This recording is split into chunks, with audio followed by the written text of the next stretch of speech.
update ng bayan, maasahan anumang panahon.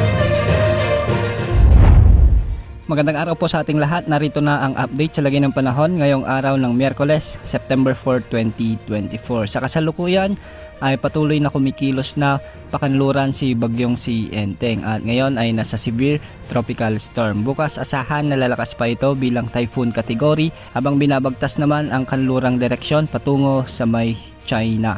Sa ngayon dahil naman sa pinalalakas na habagat mula kay bagyong Enteng, asahan ang mga pag-ulan ngayon sa may Pangasinan, La Union, Ilocos Sur, Ilocos Norte, Abra, Benguet, Zambales, Bataan, Aurora, Bulacan, Metro Manila, Calabarzon, Mimaropa, Bicol Region, Western Visayas, Negros Island Region at Northern Samar. Ang mga pag-ulan na ito ay dulot ng umiiral na habagat na pinalalakas ni dating bagyong si Enteng.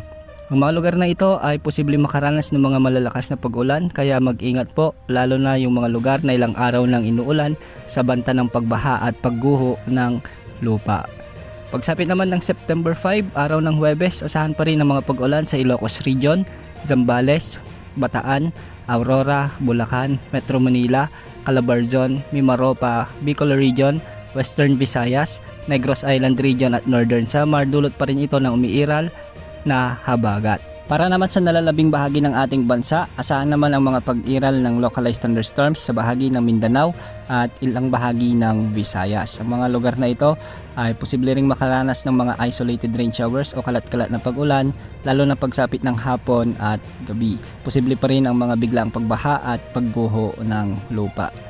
Samantala, may dalawang potensyal na sama ng panahon muli tayong minomonitor na posibleng mabuo sa silangan ng ating bansa. Ang una rito ay ang potensyal na bagyo na posibleng mabuo sa silangan o hilagang silangan ng ating area of responsibility. Ngunit hindi naman nakikitang tatama ito sa anumang bahagi ng ating bansa pagkos ay kikilos ito patungo sa Japan. Ang ikalawa naman ay posibleng mabuo sa silangan ng Mindanao at unti-unting kikilos ng hilagang silangan o hilagang kanluran at posibleng lumapit sa may northern Luzon. Hindi rin nakikitang tatama ito o maglalandfall sa anumang bahagi ng ating kalupaan. Ngunit bahagya rin nitong palalakasin ang habagat o southwest monsoon sa mga susunod na linggo.